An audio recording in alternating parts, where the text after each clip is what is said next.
Welcome back, everyone, to Inherited Dawn, a One Piece podcast. We are breaking down the absolute monster of a chapter, 1134. And Oda even gave a nice shout out this week to the Yorui One Piece magazine creators, which is super wholesome. It is, but Franky, I have to say, for all the chaos in this chapter, for all the new characters and the huge reveals, I think we have to start with the single most important thing that happened. The magic circle at the end? The hooded figures?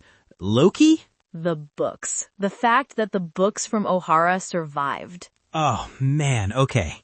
You're right. You are absolutely right. That hit so hard.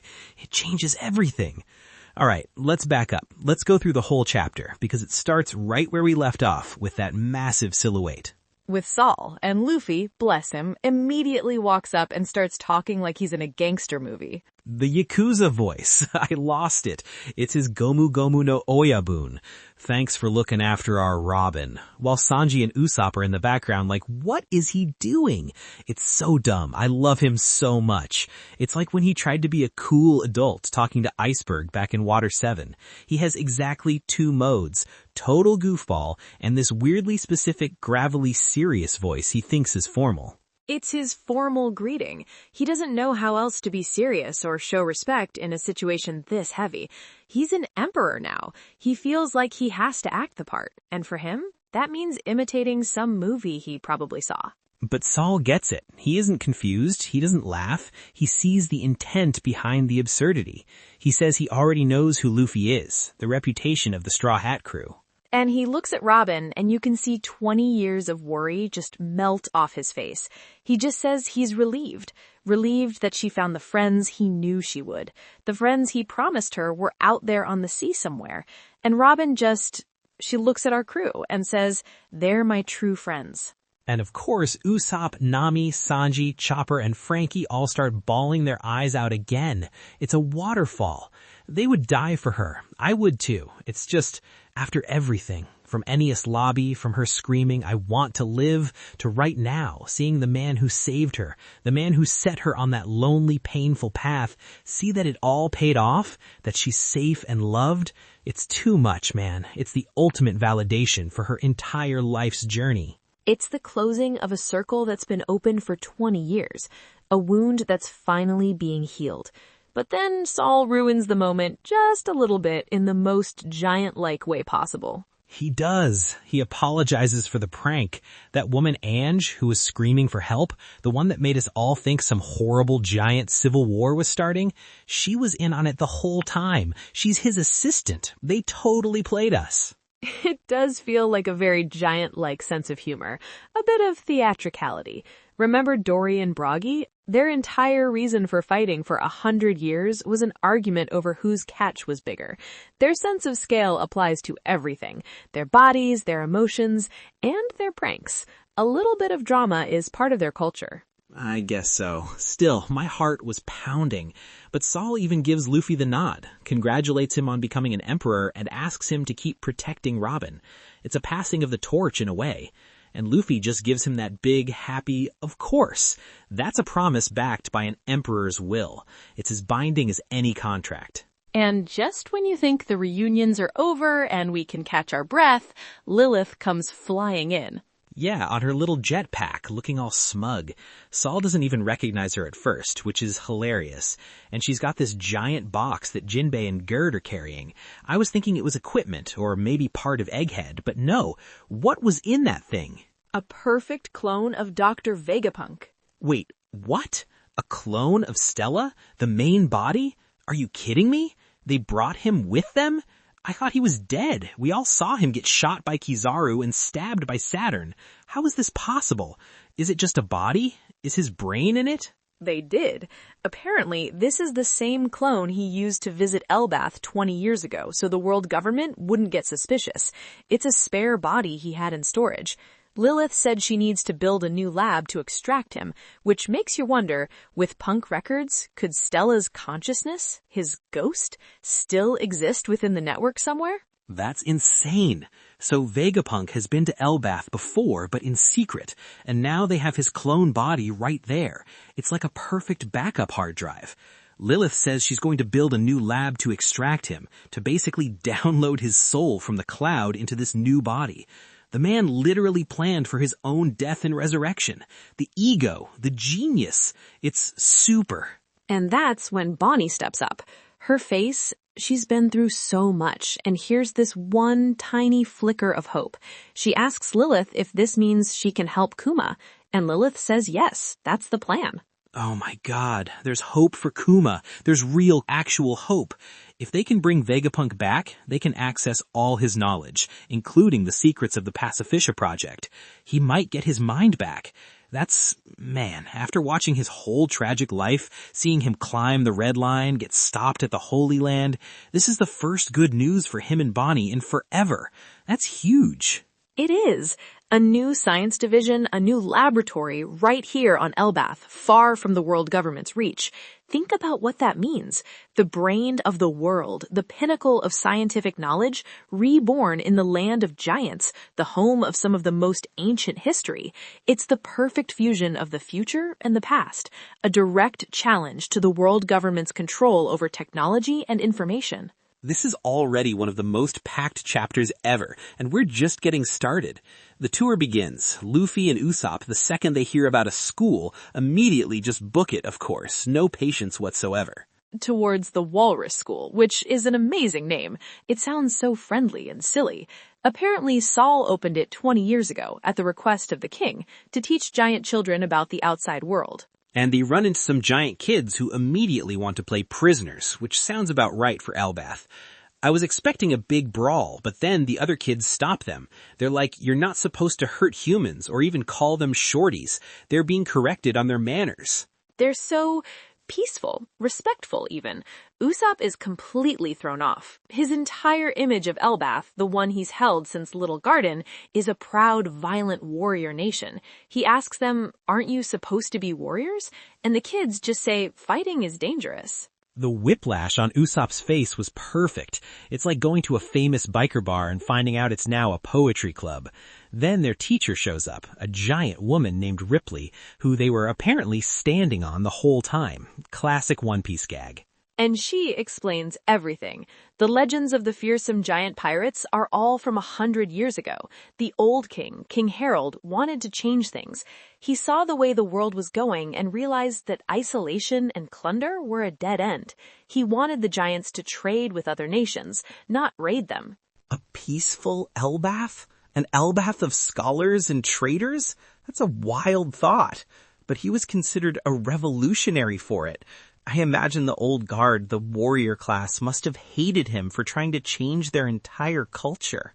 And he was slain by Loki, the prince. Because of that, the giants refused to accept Loki as their new king, so the country is currently without a ruler. It's a nation in political limbo, torn between its violent past and a more peaceful future. This schism is the central conflict of the island. So there's a huge political war brewing here, the old guard versus the new, and Loki, who we see later, is a major player in this. He's not just some side character. It sounds like he murdered his own father to preserve the warrior way of life. That's cold-blooded. Exactly. But before we get to him, Ripley says something else. She looks at Luffy, who's probably making some ridiculous face, and asks about his transformation. Gear 5, the white hair, the swirly eyebrows, the whole cartoonish look. She says it reminds her of a legendary warrior from Elbaph's own stories, a figure from their folklore, and that she's from the last generation of warriors from that time, before the peaceful reforms took hold. She recognizes the form. No way! So they have their own legend? It's not just the Nika story passed down by people like the Buccaneers. Elbaph has a version of it too? A version known to warriors? It seems so. A figure of liberation, a warrior of freedom. It's a story that takes different shapes in different cultures, but the core of it is the same. The drums of liberation echo everywhere. It suggests that Nika, or this figure, was active and known throughout the world during the Void Century, not just in one corner of it. This could be a piece of the puzzle that even the poneglyphs don't explicitly state. That is so cool. Okay, but then we split up. The tour continues, and Robin takes Robin, along with Chopper, Lilith, and Bonnie, to the place he's been wanting to show her. You could feel the importance of this moment. The Owl Library, named for the symbol of Ohara, the Tree of Knowledge. And he explains that after the Buster Call, after everything was supposedly turned to ash, he and a young Hajarudin went back to Ohara. They went into the lake. And they salvaged the books. All of them. He gathered a crew of giants and they pulled every last waterlogged manuscript from the bottom of that lake. He saved them, Franky. He saved Ohara's knowledge. I knew it! In the back of my mind, I always hoped. When Robin sees that library, that massive hall filled with all the books from her home, I just about cried again. For 22 years, she has been the sole survivor, the only living memory of that place. The one thing she thought was lost forever, the sacrifice her mother and everyone made, it's all there. It's real. It wasn't just seeing books on a shelf. It was like hearing the voices of everyone she lost. Professor Clover, my mother, all the scholars. Their life's work, their will wasn't burned away. It was just waiting for her, for us. It's the ultimate counterpoint to the world government's actions. They can burn a tree and kill people, but they can't destroy an idea if there are people willing to protect it. And Saul just stood there with that big, goofy, dedashishishi laugh, so proud of himself. He did it. He fulfilled his promise to protect her, and he did it by protecting the one thing that meant more to her than her own life. I'm getting choked up just talking about it. And there's something strange about the library. He tells her to be careful, and when she steps inside holding a book, it grows to giant size in her hands. That's a weird power. Is it the library itself? A devil fruit user? What is that? Some kind of rune magic? It's not tech, I can tell you that. Is this how giants read normal-sized books? They just have a magic room that makes everything bigger? I don't know. Saul just calls it an unnatural ability of the place. It's a mystery, but it's so symbolic. The knowledge of the small humans is being made large, accessible to the giants. It's a bridge between worlds. But it doesn't matter. He just looks so happy, so proud to be able to share it all with her, to show her that her mother's work, that all of their work, wasn't for nothing. Super. That's the only word for it. It's the will of Ohara, alive and well in the safest place in the world. Inherited dawn. This is it. This is the moment. This is why we named the podcast this. It's the dawn that Ohara was waiting for. It is. But while this beautiful, world-changing reunion is happening, Oda cuts away to somewhere else, to the darkness, to the underworld.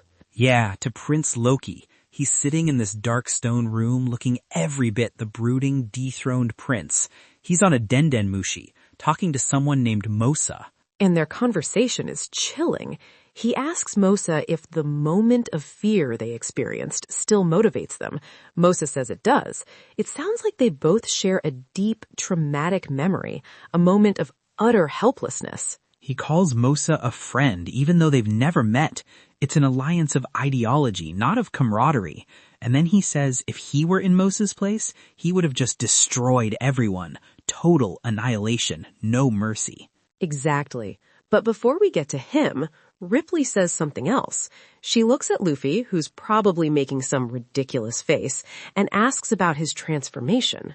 Gear 5, the white hair, the swirly eyebrows, the whole cartoonish look. She says it reminds her of a legendary warrior from Elbaph's own stories, a figure from their folklore, and that she's from the last generation of warriors from that time, before the peaceful reforms took hold. She recognizes the form. No way! So they have their own legend? It's not just the Nika story passed down by people like the Buccaneers. Elbaph has a version of it too? A version known to warriors? It seems so. A figure of liberation, a warrior of freedom. It's a story that takes different shapes in different cultures, but the core of it is the same. The drums of liberation echo everywhere. It suggests that Nika, or this figure, was active and known throughout the world during the Void Century, not just in one corner of it. This could be a piece of the puzzle that even the poneglyphs don't explicitly state. That is so cool. Okay, but then we split up. The tour continues, and Robin takes Robin, along with Chopper, Lilith, and Bonnie, to the place he's been wanting to show her. You could feel the importance of this moment. The Owl Library, named for the symbol of Ohara, the Tree of Knowledge. And he explains that after the Buster Call, after everything was supposedly turned to ash, he and a young Hajarudin went back to Ohara. They went into the lake. And they salvaged the books. All of them. He gathered a crew of giants and they pulled every last waterlogged manuscript from the bottom of that lake. He saved them, Franky. He saved Ohara's knowledge. I knew it. In the back of my mind, I always hoped. When Robin sees that library, that massive hall filled with all the books from her home, I just about cried again. For 22 years, she has been the sole survivor, the only living memory of that place. The one thing she thought was lost forever, the sacrifice her mother and everyone made, it's all there. It's real. It wasn't just seeing books on a shelf. It was like hearing the voices of everyone she lost. Professor Clover, my mother, all the scholars. Their life's work, their will wasn't burned away. It was just waiting for her, for us. It's the ultimate counterpoint to the world government's actions. They can burn a tree and kill people, but they can't destroy an idea if there are people willing to protect it. And Saul just stood there with that big, goofy, deda-she laugh, so proud of himself. He did it. He fulfilled his promise to protect her, and he did it by protecting the one thing that meant more to her than her own life. I'm getting choked up just talking about it. And there's something strange about the library. He tells her to be careful, and when she steps inside holding a book, it grows to giant size in her hands. That's a weird power. Is it the library itself? A devil fruit user? What is that? Some kind of rune magic? It's not tech, I can tell you that. Is this how giants read normal-sized books? They just have a magic room that makes everything bigger? I don't know. Saul just calls it an unnatural ability of the place. It's a mystery, but it's so symbolic. The knowledge of the small humans is being made large, accessible to the giants. It's a bridge between worlds. But it doesn't matter. He just looks so happy, so proud to be able to share it all with her, to show her that her mother's work, that all of their work, wasn't for nothing. Super. That's the only word for it. It's the will of Ohara, alive and well in the safest place in the world. Inherited dawn. This is it. This is the moment. This is why we named the podcast this. It's the dawn that Ohara was waiting for. It is. But while this beautiful, world-changing reunion is happening, Oda cuts away to somewhere else, to the darkness, to the underworld. Yeah, to Prince Loki. He's sitting in this dark stone room looking every bit the brooding, dethroned prince. He's on a Dendenmushi, talking to someone named Mosa. And their conversation is chilling. He asks Mosa if the moment of fear they experienced still motivates them. Mosa says it does. It sounds like they both share a deep, traumatic memory, a moment of utter helplessness. He calls Mosa a friend, even though they've never met. It's an alliance of ideology, not of camaraderie. And then he says if he were in Mosa's place, and two hooded figures just appear in the middle of it. A man and a woman. Teleportation. And that's the end of the chapter? Are you kidding me? Who are they? This isn't Van Auger's warp fruit. This is something else entirely. They arrived without a ship, without a sound, straight into a castle on Elbaph, one of the most fortified nations in the world. That's a massive security breach and a terrifying display of power we have no context for. My head is spinning. This arc is starting at 100 miles an hour. We've got Ohara's return, Vegapunk's clone, a giant civil war, a new Nika legend, and now wizards are showing up. Okay, we gotta do predictions. What is happening next chapter? You first. What do you see coming? Okay, prediction 1, those two hooded figures are from the Blackbeard Pirates. The magic circle feels like some weird, tricky power, and the black lightning could be Blackbeard himself nearby, using his conquerors to announce his presence.